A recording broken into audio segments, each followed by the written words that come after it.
Bom, gente, antes da gente ir para o intervalo, perguntei para o doutor Alexandre o seguinte. Estamos falando dessa lei, desse período eleitoral, que não vai poder, a partir de hoje, né? A partir de hoje, pode prender ninguém, a não ser que a pessoa seja pega no flagra. A boca na botija. Se não tiver um flagrante, não pode prender. Então, vamos dizer, eu venho, como eu falei, o Cabo Alex, por que você falou que ia me esfaquear? Eu falei, era só um exemplo, horrível, mas um exemplo. Obrigado. Se a pessoa vai e mata alguém, se ela não foi pega em flagrante, ela sai correndo e ninguém sabe para onde ela foi, ninguém vê, ela foge e não pode ser preso. Só depois que terminar a eleição que pode ir lá e prender o dito cujo. Lei essa de 1941, né, doutor? 65. 65, é verdade, não 40. Tem outras 41 leis. nosso Código Penal. É de 41, De 65. Então, por que até hoje não se adequou, doutor Alexandre, essa lei, já que naquela época, como o senhor disse, era em função dos coronéis que mandavam prender os adversários. Hoje a gente não tem mais os coronéis nessas atitudes. Então, por que não adequou a lei à nossa necessidade de hoje? Será que eles não tiveram tempo para pensar nisso? Olha, Kátia, concordo com você. Eu acho que já passou do tempo de se alterar o Código Eleitoral. E não só nesse ponto, na verdade. Esse nosso Código Eleitoral, por exemplo, para citar outro exemplo, ele trata de votação em cédula de papel, quando a gente já sabe que há vários anos a nossa votação já é em urna eletrônica. Ele fala de apuração, voto a voto, quando a gente sabe que hoje é a urna eletrônica que apura esses votos. Então, realmente, o código está desatualizado, já passou do tempo dele ser atualizado, dele ser trazido para adequado, ser trazido para o ano de 2020, não é só nesse ponto da questão da prisão, é em vários outros pontos também. E tem a tal da lei seca também, né, doutor Alexandre? Não, isso na verdade já caiu. Isso nunca foi uma lei, não era lei, era uma portaria da Secretaria de Segurança Pública dos estados, e nas últimas eleições já não teve mais essa questão da lei seca, não. Agora, a gente está vivendo, neste ano e nesse momento, um momento complexo de uma pandemia. E aí a gente vê as eleições acontecendo num momento que muita gente está preocupada, porque a segunda onda do coronavírus está intensa na Europa e a gente sabe que depois de uns meses aconteceu isso com a primeira onda, chegou no Brasil. Então as pessoas com receio.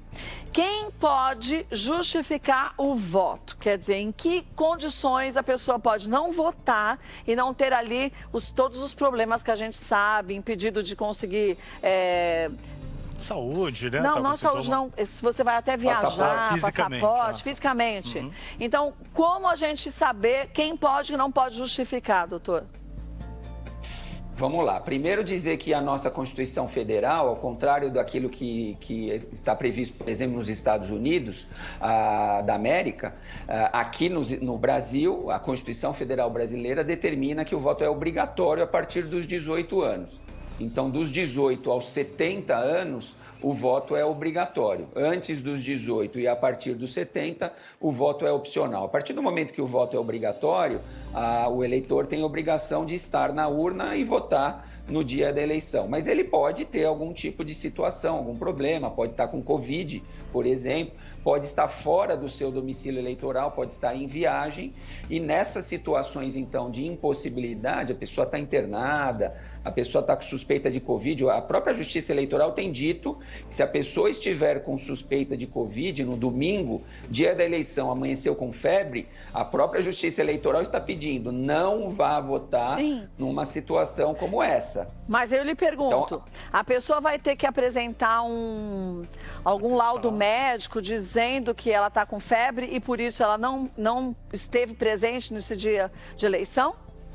Então, na verdade, funciona da seguinte forma. Como o voto é obrigatório, a pessoa tem que estar. Se não tiver, tem que justificar.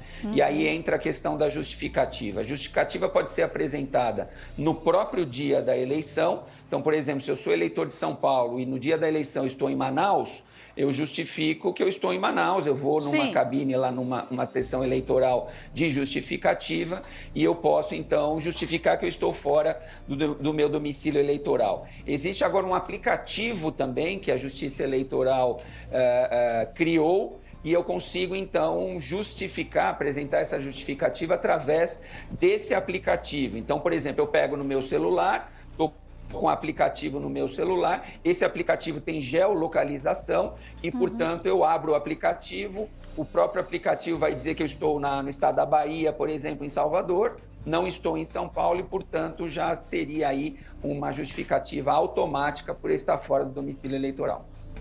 E depois, em outros casos, depois da eleição passada, a pessoa tem 2 dias, tem um prazo, né, para ela poder justificar ali porque que ela não esteve, se foi por doença. Agora, é importante lembrar, gente, para você ficar atento também no site, né, do TRE, para você ter as informações ali, esclarecer suas dúvidas e até ficar atento também em relação às mudanças de locais de votação, que também isso está acontecendo até para conseguir diluir, não deixar um acúmulo muito grande de pessoas. Queria agradecer demais sua participação, viu, doutor Alexandre Rolo? Obrigada mesmo, viu?